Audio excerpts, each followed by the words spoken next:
안녕하세요. 뽀양호탑의 아나운서 류일합니다. 여러분 건강하게 잘 지내셨죠? 저희가 2주 만에 만나요. 영상이 여의치 않아서 엄청 힘들게 사수를 해서 드디어 오늘 이제 방송을 송출합니다. 안녕하세요. 정장 입고 왔어요. 여러분 만나려고. 자, 일단 사연 보내주실 메일 먼저 소개를 해드리면 건강상담 메일이 더 올까봐 앞에 소개를 해드릴게요. SBS 보이스 뉴스 @gmail.com으로 궁금한 거 보내주시면 됩니다. 그리고 오늘 조동상 선배님 그리고 또 유승현 기자님 나오셨습니다. 안녕하세요. 네, 안녕하십니까?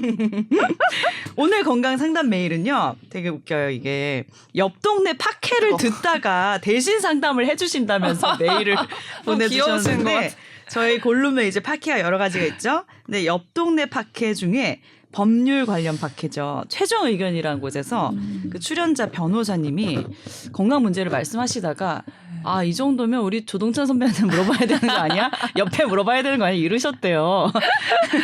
그래서 우리가 그 소식을 전해 듣고 또 이렇게 서로 친하진 않아요, 우리가. 근데 내가 누가 나오는지 잘 몰라.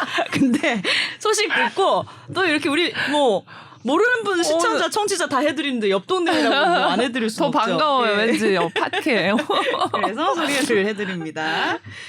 자, 변호사님이 1년에 4-5번씩은 꼭 잠을 자다가 갑자기 배가 아파가지고 화장실에 가면 뭐가 이렇게 나오지는 결과물이 나오지는 않고 들어봐야겠다. 대신 바닥에 그대로 막 쓰러지신다고 해요. 차라리 막 죽여줘라는 생각까지 들 정도로 아프다는데 주변에서는 간이 안 좋으면 장이 꼬일 수 있다 이런 말을 들으셨대요. 그리고 실제로 최근에 상복부 초음파 결과가 나왔는데 지방간 3기 나오셨다고 합니다. 그래서 듣다가 궁금해졌습니다. 간이 안 좋으면 정말 장이 잘 꼬이나요? 장이 꼬이는 이유는 뭐고 꼭 잘 때 꼬이는 이유가 있는지 유산균 먹는 것도 도움이 될까 물어보셨는데 저는 이거 보다가 저희 친정 엄마 증상이랑 너무 비슷해서 혹시 그거 아닌가 아까 유승현 기자님한테 물어봤었거든요. 진짜 떼굴떼굴 굴르셨어요. 1년에 몇 번씩. 결국은 이게 쓸개 뭐 모래가 찬 그거라서 쓸개를 떼내셨거든요. 근데 내 친구 중에도 이런 애가 있고 정말 바닥을 떼굴떼굴 구른 애들은 주로 쓸개 이렇게 모래가 차 있다 그래야 되나? 뭐라고 네. 표현해야 되지? 그거더라고요. 네. 진짜 그런 거 아니에요? 근데 제가 궁금했던 거는 그 네. 선배님이랑 얘기를 하다가 네. 상복부 초음파를 하셨는데 이제 지방간 얘기는 나오셨는데 혹시 담낭에 대해서는 뭐 들으신 게 없는지 그게 좀 궁금했어요. 왜냐면 연결돼 있잖아. 간이랑 담낭. 같이 초음파 네. 볼 때 바로 옆에 있으니까 이제 같이 보거든요. 근데 거기에 돌이 있거나 뭐 용종이 있거나 뭐 얘기를 했을 텐데. 뭐 이상이 있으면 얘기를 하셨을 텐데 이제 돌이 있다고 다 증상이 또 생기는 건 아니고 그게 계속 자극을 해서 담낭에 염증을 일으키면 이제 그런 떼굴떼굴 구르는 통증이 생기고 막 심하면 열이 나고 이제 그래서 담낭을 떼어내시는 건데 네. 그게 좀 궁금합니다. 저는. 네. 일단 지방간 3기라고 하셨는데 네. 지방간은 우리 유승현 기자가 지지난주에 건강 라이프로 했었죠. 네. 3기면 지방간에 심각한 대해서 거예요? 간단히 설명을 해주시죠. 네. 이제 간에 지방이 그러니까 쉽게 말하면 간에 정말 지방이 낀 건데 이제 저도 술을 약간 있다 그랬어요. 경도. 정도. 근데 우리 나이 때 검진해서 결과 이렇게 쭉 보면은 네. 제가 옛날 검진센터에서 한번 일한 적이 있었거든요. 네. 근데 보면 사실 깨끗한 간이 그렇게 흔하진 않아요. 뭐 경도 지방간 정도 있는 분들도 그거 되게 정상이에요? 아니 정상은 아니에요. 정상은 아닌데 아, 그러면 대세예요, 대세. 대세 그것도 생각보다 지방간 많고 제가 이제 그 아이템을 하게 된 게 네. 흔히 이제 술을 마시면 지방간이 생긴다, 간경화 뭐 이렇게 진행된다 이렇게 알고 계시는데 술을 마시지 않아도 생기는 비알코올성 지방간 선배님 술 안 마셔요, 좀. 거의 끊었다니까. 하루 평균 그러니까 4잔 이하 4잔 이하의 로 술을 마시는 분들이 지방간이 있으면 비알코올성 지방간이라고 하니까 네. 유일한 아나운서는 알코올성 지방간이에요. 아니, 요즘 이렇게 알코올 금방 마시니까 이만한 큰 잔에 4잔 이하로 마셔요. 예. 우리 지방간상 그게 알코올성이든 비알코올성이든 네. 지방간일 때는 교정이 가능합니다. 네. 아, 살 빼고 막 열심히 운동하면 이거 네. 좋아지나요? 예, 근데 좋아집니다. 몇 년째 난 똑같이 경도가 나왔어. 만약에 네. 술이라면 술을 끊으면 되고요. 그러니까 네. 지방간을 일으키는 이유가 이제 술. 그다음에 술 외의 게 더 많더라고요. 비알코올성 지방간이 우리나라 지방간의 80%를 차지한다고 하니까 네. 그거는 뭐 고지혈증, 비만, 당뇨병이 3대 원인입니다. 네. 제가 고지혈증이 있거든요. 네, 맞아요. 그래서 네. 그것도 선행 질환을 교정하는 게 중요한데 네. 지방간일 때는 그래도 원상 회복이 되지만 지방간이 간 경화, 그러니까 섬유화가 진행되면 그다음부터는 교정 방법이 없거든요. 네. 맞아요. 무섭네요. 아직은 없습니다. 네. 지금 현재 지방간이 핫하게 심해지면 간 섬유화가 네. 이게 그쵸. 연결되는 거예요? 이게 계속 염증을 아직은 일으키고 치료약이 없는데 아무나. 물론 일단 이 지방간이 간 섬유화가 되는 것에 대해서 그러니까 원인 유전자와 그것과 관련된 프로테인, 그러니까 단백질 성분까지도 지금 현재 연구가 진행되고 있어서 이것도 되게 재밌게 봤어요 제가 논문을.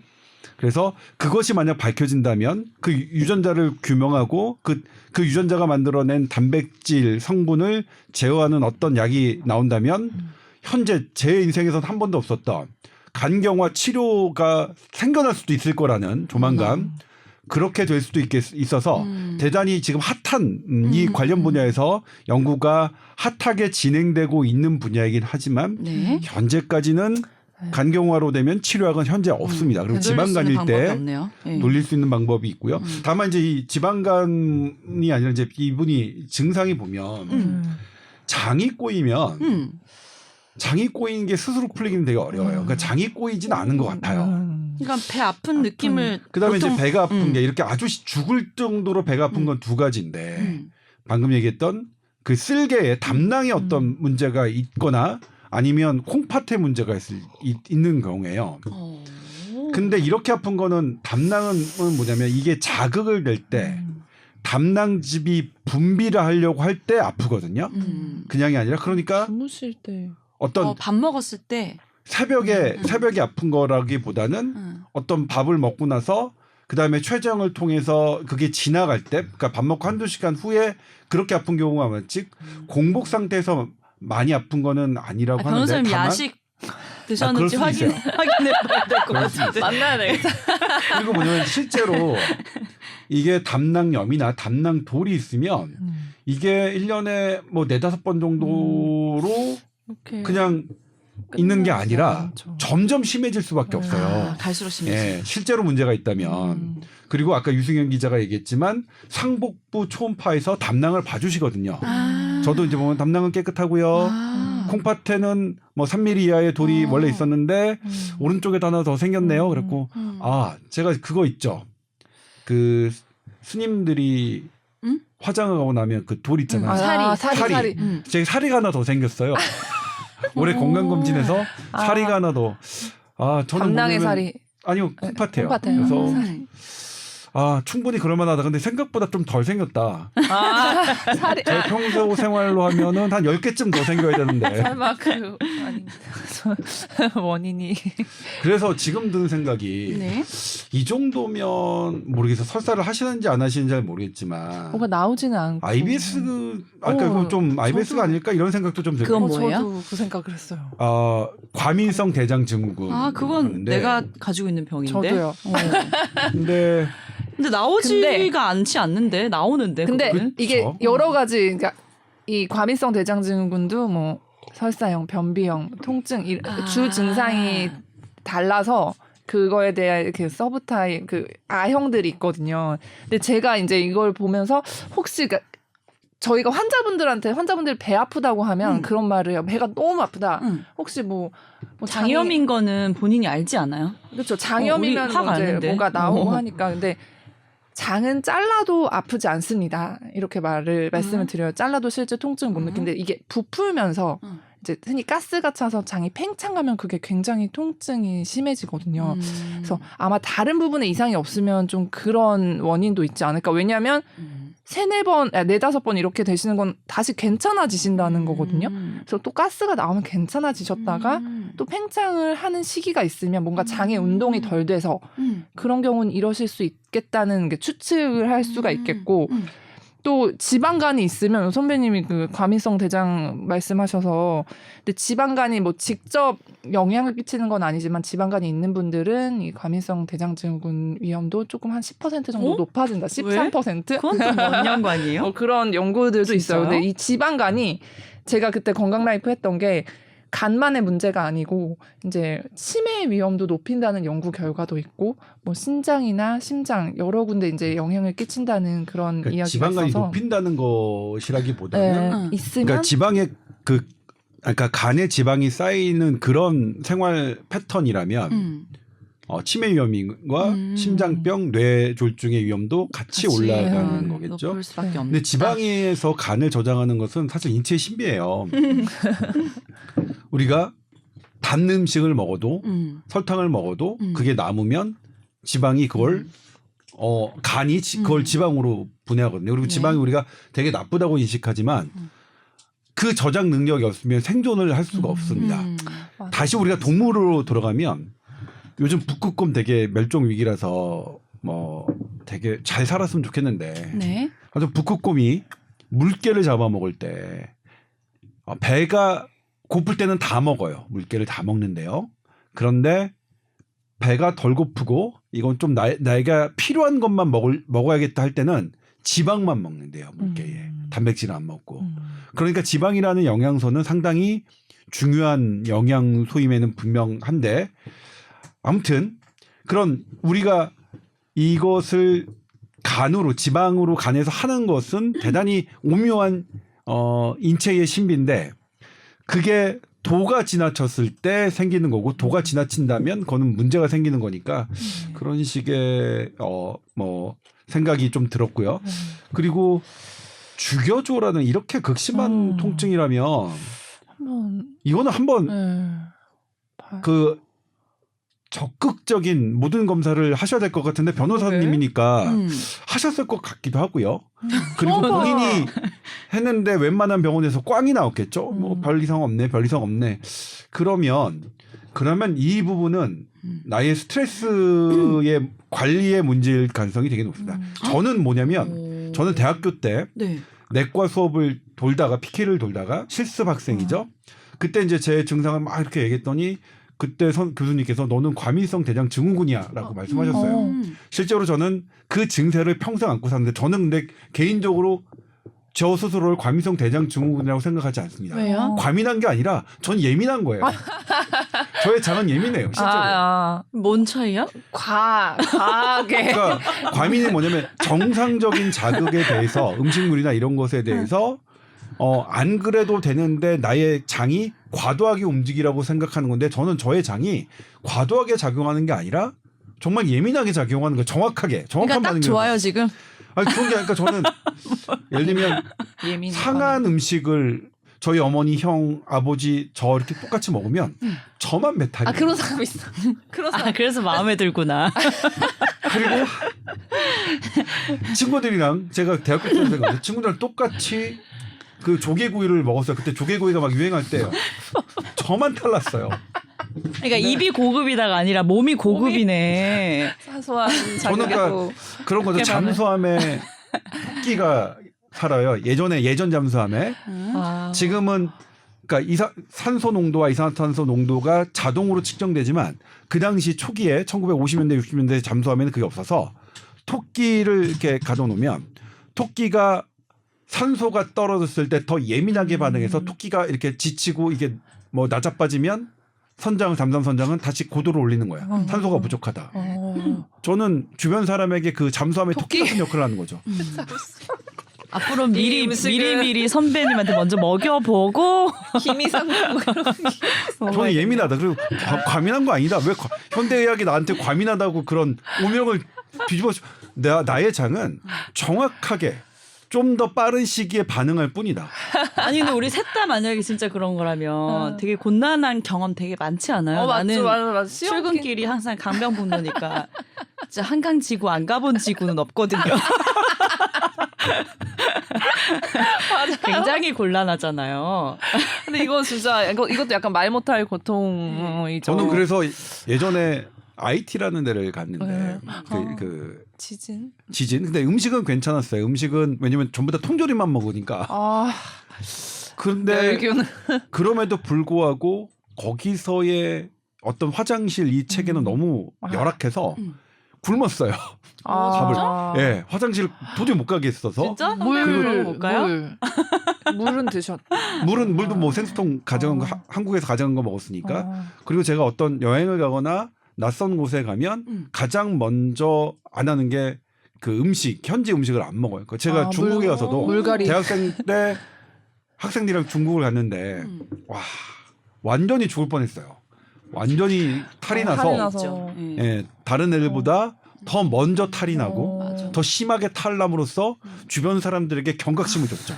함부로 음식을 먹으면 맞아. 탈은 잘 나긴 해 우리는.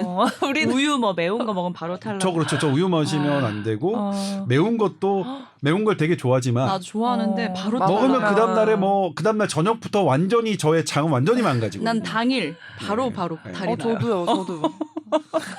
과민한. 또 옛날에 신입 때 동남아 쪽에 이제 기행 코너를 출장을 갔었는데 거기 먹어야 될 일이 많아서 먹다가 뒤에 3일은 촬영을 못했어요. 다 먹다가 산재야 산재. 그리고 저는 이제 배가 아프면 정말로 저는 아무것도 못해요. 배가 아프면 들어 누워야지 뭐. 정말로 우리 아무것도 할 장염은 수가 좀 힘들지. 아무것도 할 수 없이 그러니까 어떠한 것도 못해요. 그러니까 제가 시험 기간 예전에 학생 때 시험이 되게 중요할 때는 시험 기간 때는 그래서 먹는 것을 상당히 줄이고. 맞아. 왜냐면 배가 아프면 아무것도 어떤 것도 할 수 저 없으니까. 입신 날 배 아팠어요. 그쵸. 그 성악 전공했으니까 실긴 날에 배가 아파가지고 똑바로 서 있지를 못할 정도로 노래를 불러야 되는데. 어떡해. 그래도 그런데 아침에 병원 가고 이제 수험표대로 하는 게 아니라 거기 현장에서 번호를 뽑아서 노래를 불러요. 진짜 마지막에서 한 3번째인가 번호를 뽑아서 저녁에 불러서 그 사이에 나와서 저녁에 시험을 쳐서 합격을 했어. 서울대. 지금 경험. 자랑질 하시는 거죠? 아니 그 장염이 부럽다. 얼마나 내 인생에 힘든 영향을 미쳤냐를 맞아요. 얘기하는 이렇게 거죠. 또 서울대 갈 수 있어서 부럽다.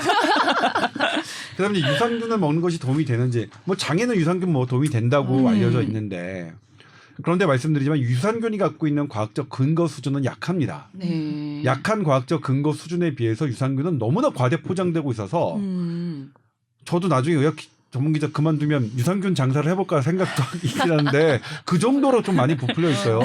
만병통치처럼. 최근에는 뭐냐면 우울증 어떤 여성의- 뭐 이런 얘기 여성의 하지 않나? 염증도 사실 항생제 치료를 받아야 되는 것도 맞아요. 유산균으로 여성의 그런 생식기 염증을 치료할 수 맞아, 있다는 맞아. 그런 광고가 등장하는 거 보고 맞아요. 저는 사실 경악을 금치 못했어요. 세상에 장과 뇌는 관련돼 있습니다. 그러니까 장은 제2의 뇌라고 할 만큼 그럼에도 불구하고 역으로 가는 거는 돼 있진 않아요. 역으로 장이 뇌를 조종한다고 생각하진 않아요.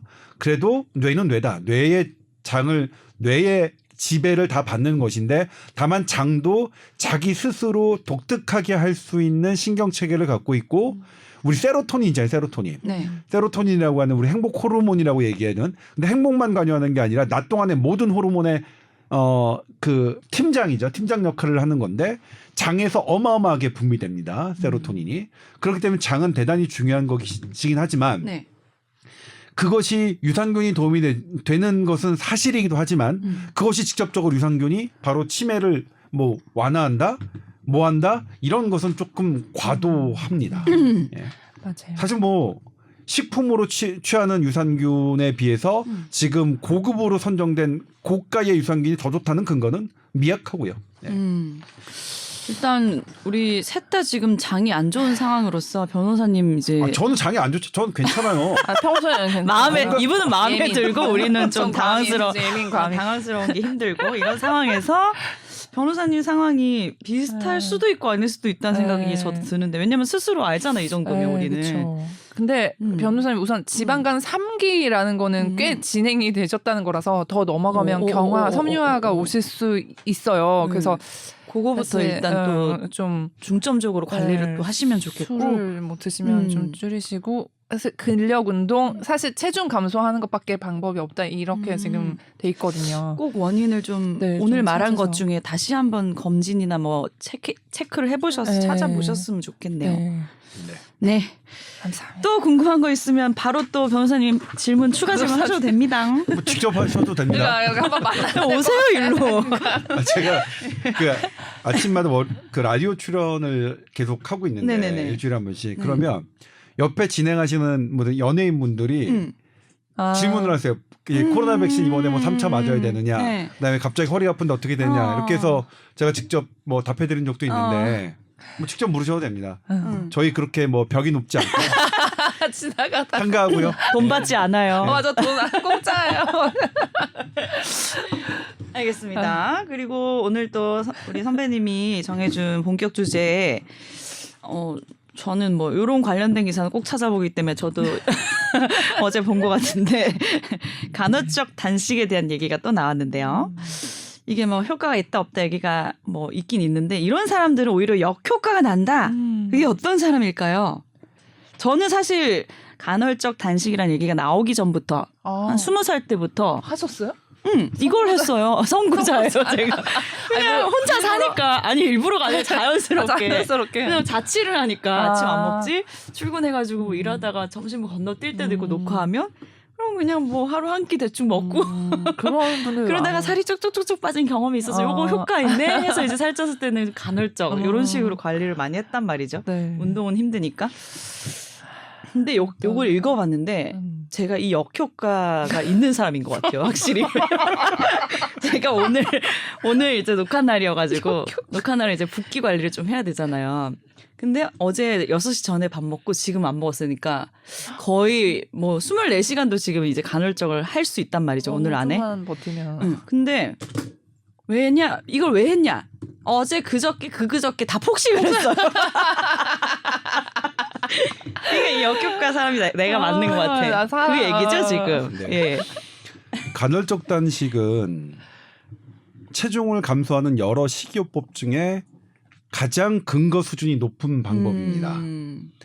저는 제가 신경외과를 전공해서 다이어트법에는 관심이 없다가 이 바닥에서 일을 하면서 먹고 살아야 되니까 많이 그러니까 관심도 높은 크리스가 많이 나오는 아이템. 다이어트법을 네. 취재할 수밖에 없었고 그리고 이제 처음에는 막 이 다이어트법 저 다이어트법 많이 얘기를 했었지만 네. 지금은 별로 안 해요. 그러니까 왕도가 없는 것 같고 그리고 맞아. 실은 다이어트 약이라고 처방하는 것 예를 들면 옛날에 제니칼, 리덕틸 했었는데 기저귀약으로 왔었죠. 근데 그거 지금 거의 시장에서 그 퇴출 위기했죠. 네. 그리고 싹센다 주사도 그럼 어때요? 어마어마하게 팬시하게 들어왔지만 그거 뭐 효과 지금 있다고 했지 않았나? 지금은 뭐 싹센다 효과를 장기 효과가 있다고 하는 사람은 없죠. 그러니까 이게 빼는 데는 효과 있는데 네, 유지하는 게 효과가 있는 게 없어요. 저는 지금 비만 클리닉에서 처방되는 그런 약들은 전 개인적으로는 비윤리적이라고 생각합니다. 다이어트 약을 처방하는 것은 그리고 이 비윤리적이라고 생각하는 것은 학계의 의견과 의견을 받아들였기 때문입니다. 고도 비만인 환자에게서라도 비만 약을 처방하는 것은 신중해야 된다는 게 현재 그 학회 입장인데 왜 그러냐면요. 네, 왜요? 다이어트 약 제가 이제 이걸 참고로 하면 제가 우리 스부스 뭐죠? 프리미엄인가 스프라고 하는 곳에 첫 번째 기사를 쓴 건데 네. 다이어트제의 치료 기전은 3가지입니다. 현재 우리가 유통되고 있는 우리가 사용하고 있는 다이어트 약의 치료 기전은 첫 번째 장에서 지방 분해를 억제합니다. 지방 분해를 억제하면 지방이 장에서 흡수되지 않고 응가로 배출되는 거죠. 네. 그게 제니칼 그다음에 리덕틸이 아마 그렇게 됐을 거예요. 근데 이거는 이미 제니까. 효과 장기적인 효과가 없고 부작용 때문에 됐죠. 부작용? 예. 두 번째는 네. 식욕을 억제하는 건데 식욕에는 2개가 있습니다. 항상성 식욕. 이거는 가바라는 신경 물질이 합니다. 가바는 우리 신경 전달 물질 여러 개가 있지만 그래갖고 그게 가바, 도파민, 세로토닌, 그다음에 아세틸콜린 뭐 여러 개가 쭉 다 있지만 대부분이 뇌를 돌아다니는 대부분의 신경 전달 물질은 가바예요. 그래서 어떤 신경 전달 물질이 도는 게 중요한 게 아니라 최근에는 이 가바라는 물질이 어떤 통로로 어떤 양으로 하는 게 더 중요하다 이렇게 조금 바뀌어가고 있는 추세이긴 합니다. 그럼에도 불구하고 어쨌든 비교적 우리가 노멀한 상태에서의 신경 전달 물질로 알려진 이 가바가 작용하는 항상성 식욕이 있습니다. 그러니까 배고플 때 먹는 거죠. 두 번째는 쾌락적 식욕이라고 번역돼 있지만 중독적 식욕이 맞습니다. 그러니까 이 도파민이 작용하는 마약도 그렇고요, 술도 그렇고요. 그 마약 중독자들이 마약을 섭취하면 바로 도파민이 분비돼 가지고 또 이걸 마약을 더 요구하게 되는 거거든요. 이 도파민으로 주도되는 이 쾌락적, 그 중독적 식욕 이 두 가지를 억제하는 건데. 네네. 그래서 최근에는 펜타민이라는 그 마약성 진통제 있잖아. 이 마약성 진통제가 이 도파민으로 유도되는 중독적 식욕을 억제하기 때문에 단기간에 그 다이어트제로 지금 허가가 났고 지금 쓰이고 있어요. 저는 근데 진짜 이게 맞나? 중독적 식욕을 억제해서 펜타민까지 쓰는 게 진짜 맞나? 전 잘 모르겠어요, 진짜로. 이거는 현대의학이 너무 공급자를 허용하는 거 아닌가? 이거 진짜 맞는 거지? 전 정말 모르겠어요. 왜요? 전 정말 정말 살 빼겠다고 마약성 3개월을 진통제까지? 정했지만 마약까지 쓰는 거거든요.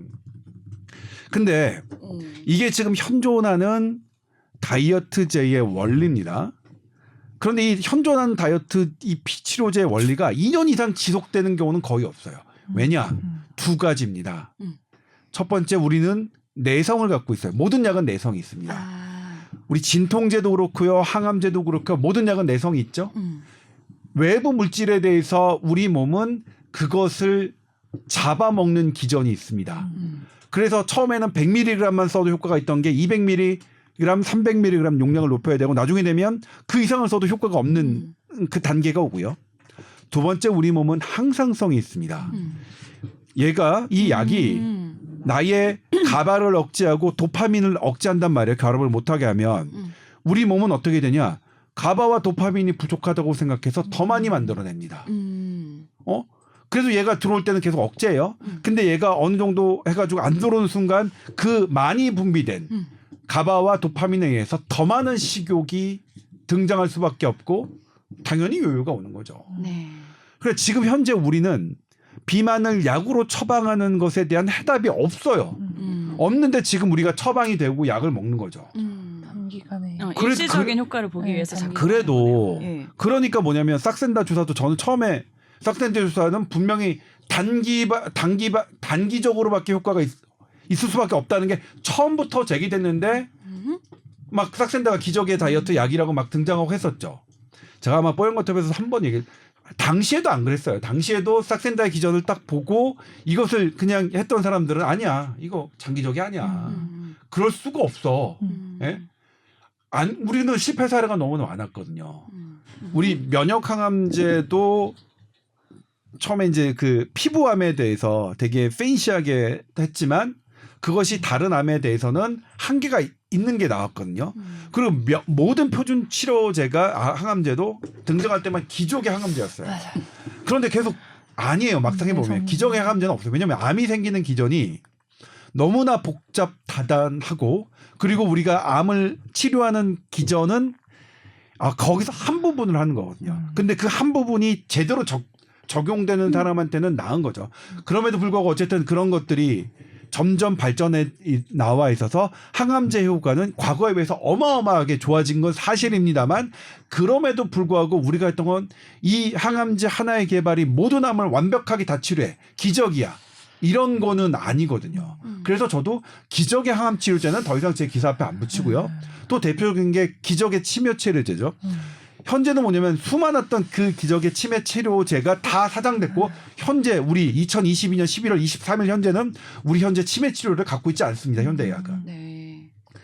그런 의미에서 이제 돌아보고요. 네. 그러면 비만 치료제를 그렇게 오랫동안 복용하고 드시는 게 별로 좋지 않을 것 같고요. 그래서 어렵다. 진짜 네? 맞아. 그리고 비만이 진짜. 비만 자체가 어려워요. 네, 맞아요. 엊그저께 있었던 그 유럽에서 있었던 세계 비만학회에서도 비만이 과연 질병이냐 이런 근본적인 논의부터 있었어요.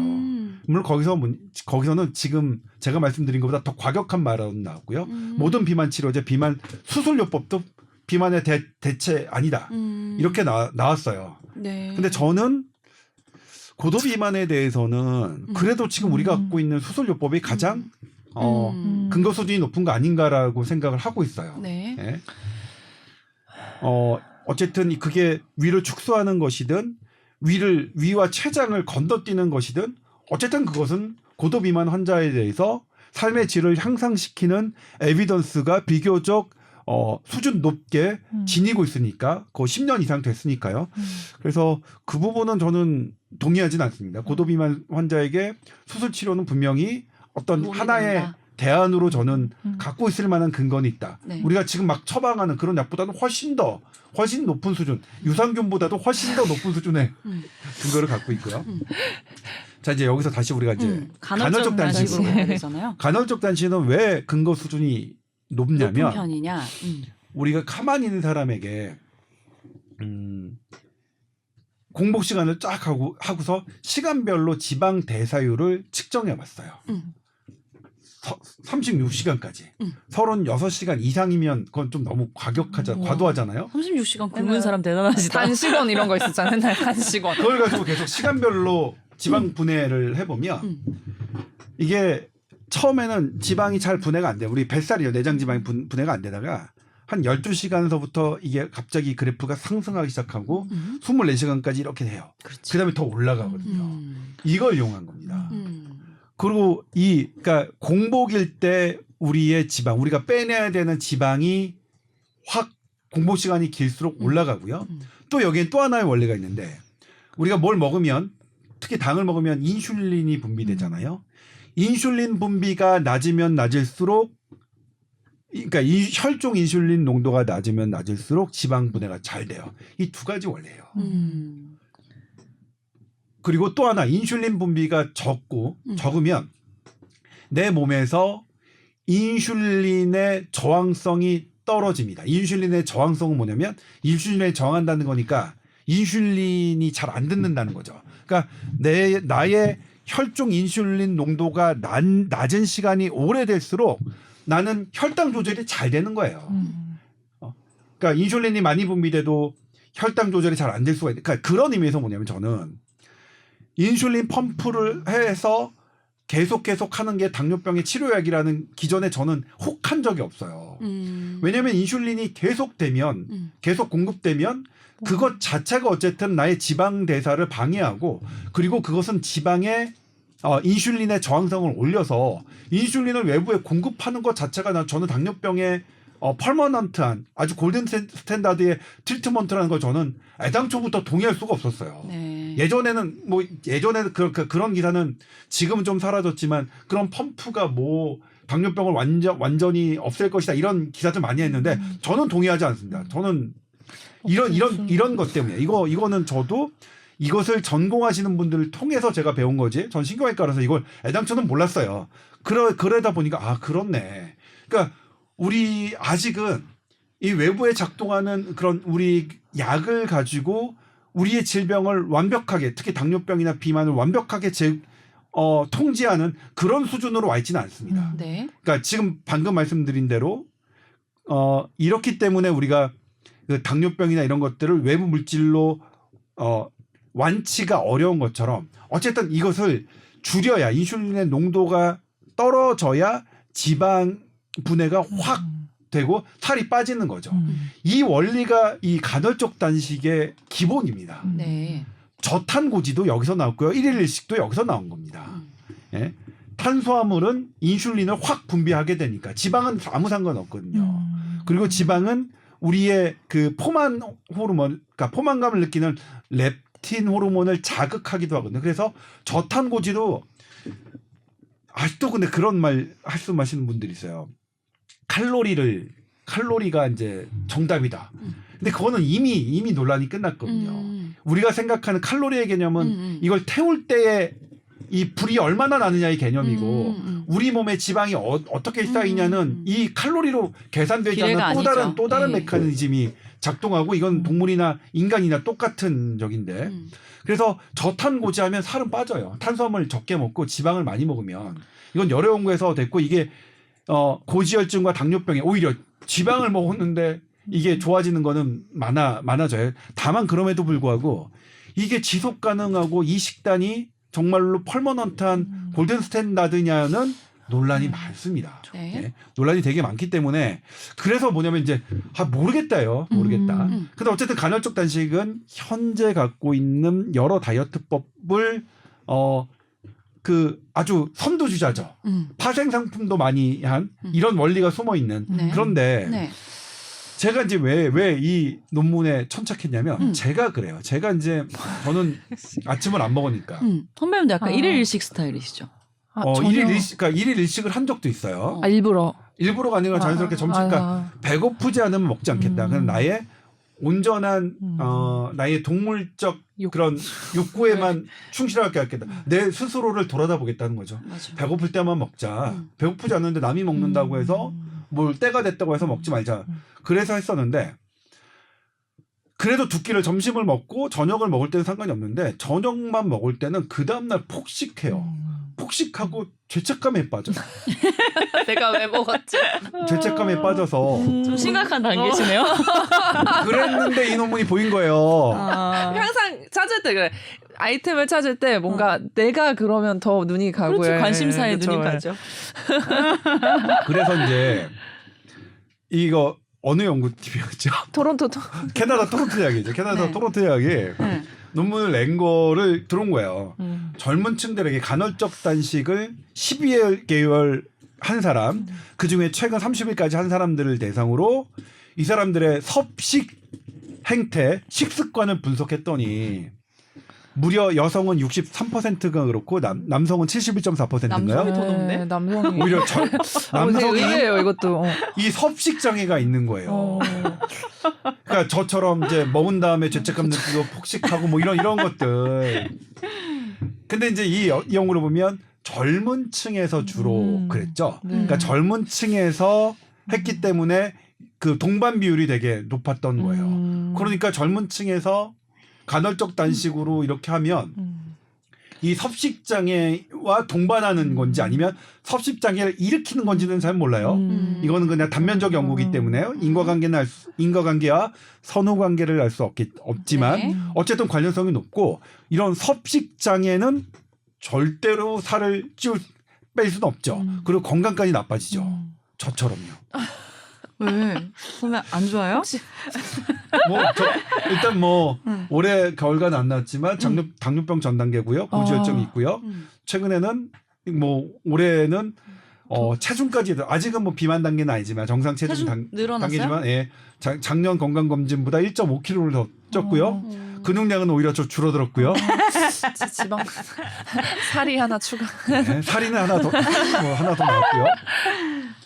근데 이제 왜 이 젊은 층들이 이렇게 간헐적 단식을 하면서도 이 간헐적 단식은 분명히 효과가 있음에도 불구하고 이렇게 되느냐를 봤으면 그 원인이 스트레스로 추정이 되는 거예요. 제가 이 스트레스와 이 비만과의 관계는 너무나 잘 돼 있습니다. 이거 제가 이제 시간 때문에 소개를 못 해드린 연구가 있는데 네. 최근에는 이 감정과 이 식욕과의 관계가 대단히 잘 밝혀졌어요. 네이처에 나온 연구는 이 사람의 감정 상태를 7분마다 체크해가지고 대단.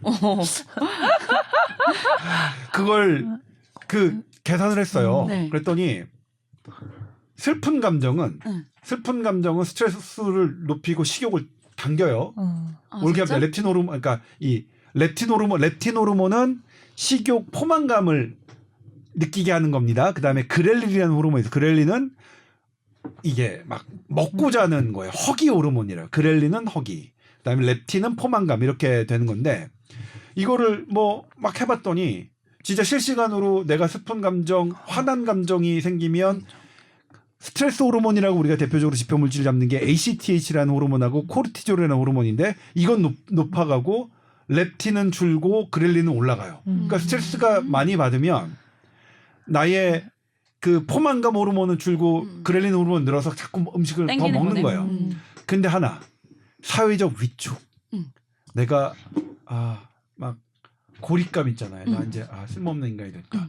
이러면 둘 다 떨어져요. 아. 우리 그런 경험 있잖아요. 야, 아무것도 우울감, 안 쓸 때 우울감. 그렇죠. 아, 예? 먹기도 예, 싫어. 우울감도 뭐냐면 이게 조금 약간 좀 애매하고 모호하긴 하지만 이게 조금 분류가 돼요. 우울감도 막 식욕이 막 폭증하고 잠도 잘 오는 우울감도 있어요. 근데 그게 아니라 수면도 떨어지고 식욕이 떨어지는 게 있거든요. 이거를 이제 소셜 위드드롤이라고 하는데 이런 나는 뭐라고 해야 돼요? 나는 이제 같이 쓸모없는 인간이 됐다 이런 거. 이럴 때는 또 이게 떨어져요. 희한하게.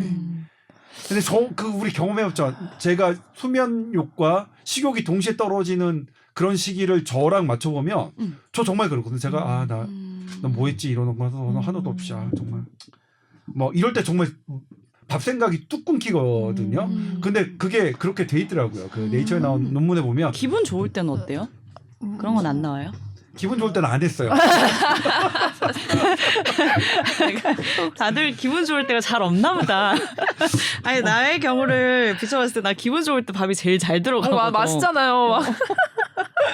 생일 이럴 때 막. 그런데 어쨌든 이렇게 간헐적 단식을 하면서 어떤 취했던 그 공복의 스트레스나 이런 스트레스가 어쨌든 그 공복의 효과를 상쇄시킨다고 봐야 되는 거죠.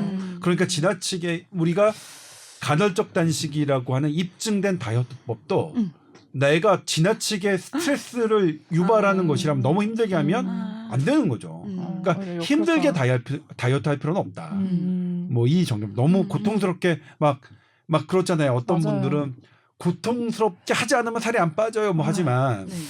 정말로 내 신체가 고통을 받으면 살이 빠질 수 없다는 것을 입증하는 거죠. 이 사례자 얘기를 보니까 처음에는 3kg가 쭉 빠졌는데 오히려 1kg가 쪘다고. 네, 진짜 역효과. 네, 역효과가 나셨네요. 네. 우리가 평생 다이어트를 해봤지만 약간 성공하는 경우는 잘 없고 네. 이제는 어떤 마음이 드냐면 유지만 해도 성공이다. 약간 그런 제 마음으로. 경험상 살을 빼려고 하면 네. 진짜 이 스트레스 때문에 더 어렵고 오히려 그냥 내 정상적 그러니까 감정 상태를 받아들이면서 거기에 따라서 이제 밥을 먹고 그게 가장 건강한 것 같기는 해요. 네. 맞아요. 근거 수준이 있는 것들은 이런 여러 다이어트법들이 있어요. 그리고 요즘에 또 각광받는 게 지중해식 식단은 여전히 각광을 받고요. 네. 그다음에 아침을 먹느냐 안 먹느냐 그거는 좀 이것도 대단히 반반이에요. 네. 논란이 많아요. 근데 난 안 먹는 게 그럼에도 빠지는 불구하고 것 같아.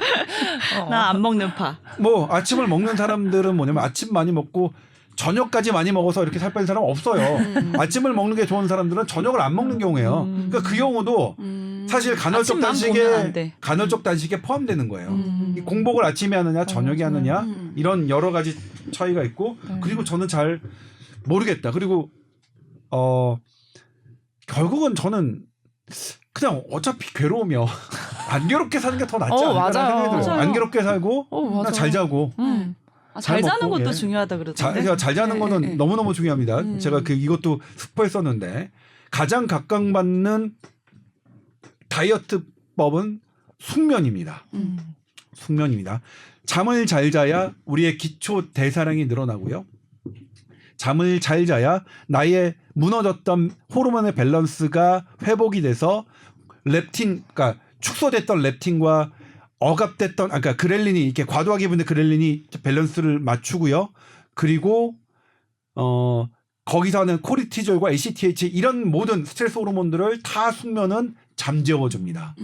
그래서 잠을 자는 것이 잘 자는 것이 대단히 중요합니다. 그런데 그 잠을 잘 자려고 해도 이 코골이나 이런 분이 있으면 안 되거든요. 그러니까 코 고는 분들 비만하고 상당히 연계가 돼 있고 네. 그리고 그 코골이가 숙면을 방해해서 비만을 더 악화시키는 이거 비셔스 사이클이라고 하는데 이런 것들이 돌아갑니다. 그래서 그런 해박적인 문제가 있으면 이 해박적인 문제를 해결하고요. 그다음에 숙면은 단 한 번에 뭘로 해결될 수는 없다. 나의 전반적인 생활을 들여다보지 않고는 왕도가 없다. 라는 말씀도 함께 드립니다. 네. 우리 선배님 다이어트 전문 아니신데 오늘 그 어떤 때보다 길게 방송이 나온 것 같아. 할 말 너무 많아. 내가 이제 지금 들으면 생각하는 게 다이어트 성공하려면 뭐든 꾸준히 하면 안 돼요. 그럼 무조건 망하고 운동도 좀 했다가 약간 굶어도 봤다가 이렇게 보고 저렇게 보고 이렇게 해서 잘 유지만 돼도 성공인 거. 제가 마음을 좀 편히 가지시면 맞아, 된다는 진짜 거. 마음 편한 게 최고예요. 이번에 봤던 유럽에 있는 학회 비만 학회에서 네. 각 그 식품 전문가들 각 과학자들이 했던 것들을 쭉 읽으면 정말로 상반되는 걸 이렇게 최근에 나오는 무슨 국내 비만 전문가들이 나오는 기사들과 얼마나 상반되는지를 조금 느끼셨으면 좋겠는데 아무튼 소개해드리자면 그냥 사실 비만이라는 것 자체를 논란하는 이게 정말 맞아. 잘못이야 이런 과학자들도 있다. 네, 난 근데 그것도 동의해요, 사실. 사실 근데 이제 사망률로 보면 유쉐입이긴 하거든요. 그러니까 이 비만도가 낮은 사람도 사망률은 높아갑니다. 저체중도 사망도가 높아가지만 네.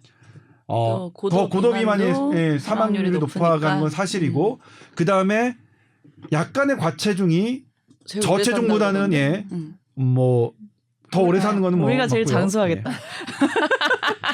그다음에 동양인 특히 동양인의 비만 지수는 너무 엄격하다는 그런 논란은 여전히 제기되고요. 반론도 동양인은 비만이 훨씬 성인보다 위험하다는 반론도 있고요. 나름의 근거들은 각각 갖고 있고요. 네. 그렇네요. 뭐 언제 얘기해도 참 논란이 많고 재밌는 아이템 오늘 또 주제로 선정해서 다양한 얘기 해봤는데 어쨌든 뭐 다음 주까지 더 안 찌도록만 한번 잘 관리하면서 네. 또 건강하게 다음 주에 뵙도록 그래도 이제 하겠습니다. 마지막으로 드리고 싶은 아, 예, 말씀이 예. 이 약을 드시는 분들이 너무 죄책감을 갖지는 않으셨으면 좋겠어요. 그쵸. 나 약 많이 먹어요. 식욕 억제제도 어, 먹어봤다가 삭센다고 제가- 해봤다가 제가 드리는 건 도움 어쨌든 되던데 왜? 아, 저는 단기간. 현대의학의 그러니까 각국의 현대의학은 조동찬보다 100만 배 훌륭한 사람들이 결정한 거니까 조동찬 개인이 약간 이거는 조금 동의하기 어렵다라고 하는 것은 그냥 저 개인적인 아주 100만 분의 1밖에 안 돼. 100만 분의 1도 안 되죠. 저 현대의학의 이런 비중에 비하면 그런 거니까 현대의학이 그럼요.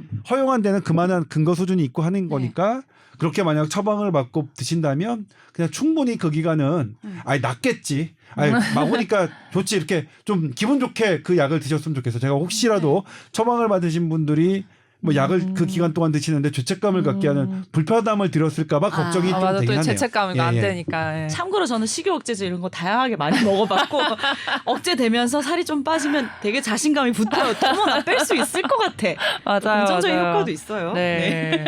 알겠습니다. 오늘 너무 유익한 시간이었어요. 다음 주에 뵙겠습니다. 감사합니다. 감사합니다.